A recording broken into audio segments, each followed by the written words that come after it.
Début décembre, à Livry-Gargan en Seine-Saint-Denis, le professeur Gassama, un marabout d'origine guinéenne, rentre chez lui. Sur le pas de sa porte, 2 coups de feu. L'homme est abattu. Salim, 21 ans, est le fils du marabout. C'est lui qui a trouvé le corps. Il était allongé là, par terre devant la porte. Le médecin, à un moment, il m'a demandé de déchirer les vêtements à mon père pour qu'il lui fasse un massage cardiaque ou qu'il lui fasse quelque chose. J'ai déchiré les vêtements à mon père, il s'est pris une balle juste là et une balle sur la cuisse, là, vers le haut de la cuisse. Là. Depuis le drame, Salim vit dans la peur. Difficile pour lui de lier l'assassinat de son père à son activité. L'homme exerçait dans son cabinet depuis 25 ans. Il a commencé en Afrique déjà, donc il s'est fait connaître là-bas et par la suite, après ça vous met en confiance de toute façon.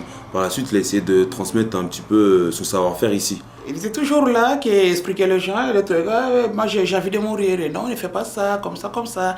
Il essaie un peu de chercher des solutions. Je n'ai pas de mots à dire, je pleurais, je fais tout.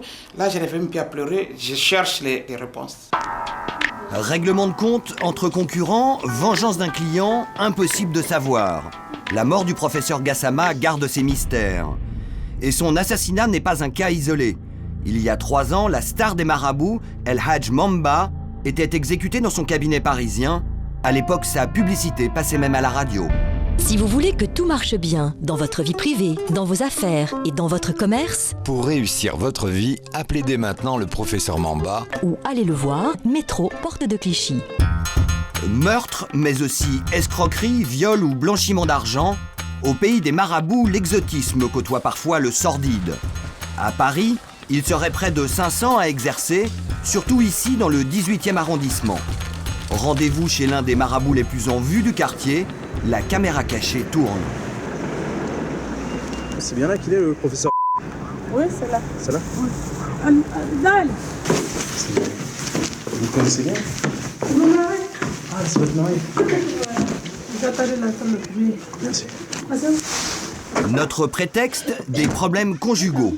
Le marabout nous accueille dans son appartement, un 2 pièces limite insalubre. Merci, monsieur. Je viens vous voir parce que j'ai des soucis avec ma femme. D'accord, c'est compris. Qu'est-ce que vous allez faire? Comment il faut faire? Ouais. La consultation à payer, 20 €. Il faut que je paye maintenant? Ah ouais, tout de suite. Après les questions d'usage, rapidement le professeur passe au diagnostic et là les prix s'envolent. Ici pas de boules de cristal mais des coquillages magiques. Ta femme et toi et le bonhomme, si sont mis là-dedans, obligé, et ta femme. Et va vous dire toi, ouais. C'est quoi ça? Ce que vous avez? C'est mon boulot. D'accord. Tu payes à comment? Je paye en espèces. Je peux payer en espèces, mais là je les ai pas sur moi, faut que je revienne. Ouais. Bien sûr. Il faut que tu viennes. Et combien alors ça vous fait? Je peux laisser ton boulot, tu payes à 800 €. Pour les 1000 €, 800 €. Je fais tout, elle qui tient toi, comme ça. 800 € contre des résultats garantis, parole de marabout. Suzanne Vig, elle aussi, a cru au miracle. Pour retrouver l'être aimé, elle a confié ses derniers espoirs à un marchand de rêves. Seul résultat, des honoraires exorbitants qui l'ont poussé à vendre son pavillon. Alors là, on est où, là? Eh ben, c'était mon ancienne maison. Sous l'emprise totale de son gourou, elle est allée jusqu'à accomplir des rites macabres inimaginables. Donc, il m'a fait faire des bains de sang de mouton sacrifiés dans la baignoire. Et je me suis retrouvée dans la baignoire, le corps entier plongé dans du sang. Il vous appelle, il vous dit « ça y est, t'as pris le bain, est-ce que t'as été dans la baignoire ?» il vous harcèle au téléphone. Vous avez soutiré combien d'argent? 17 000 € quand même. Ça fait combien beaucoup. De temps? En 3 mois.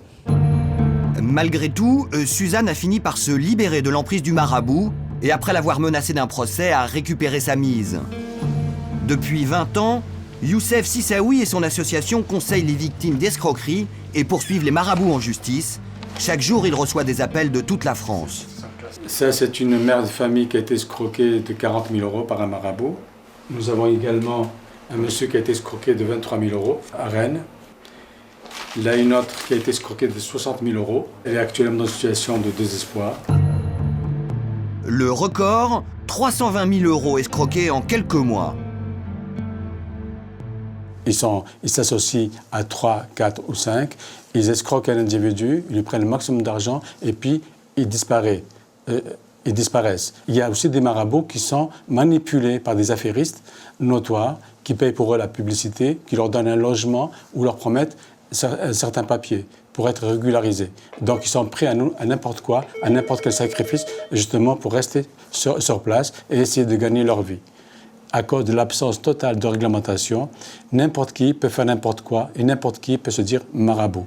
Or, les marabouts, les vrais marabouts ne sont pas en France. Sous l'impulsion de l'association, un député vient de demander la création d'un ordre des arts divinatoires pour éviter les abus. En attendant une loi, le business reste florissant et attire des concurrents toujours plus inattendus. Retour dans le 18e arrondissement. Ougandilan est un sorcier vaudou mi-breton, mi-réunionnais, 10 ans d'expérience et des fétiches ramenés directement d'Haïti. Vous avez ici Brigitte, maman Brigitte, avec son manteau léopard, là-bas au fond. Ici c'est Baron, son époux, qui demeure dans les cimetières, donc qui sont des esprits aussi de protection, mais aussi qu'on peut les invoquer dans d'autres rites un peu plus morbides, si on peut dire ça comme ça. Voilà. Pour lui aussi, certains concurrents abusent de la crédulité des clients. Dans le vaudou, si vous voulez, les vrais praticiens vaudou sérieux, quand vous allez les voir, ils vont dire c'est tant, point barre. Voilà, c'est tant, il n'y a pas un centime de moins, il n'y aura pas un centime de plus, c'est tant, c'est tant. Chez les marabouts, c'est tu me donnes tant, après on t'harcèle plus ou moins, tu redonnes tant, et puis tu redonnes tant, et ça n'en finit jamais. C'est le problème des marabouts.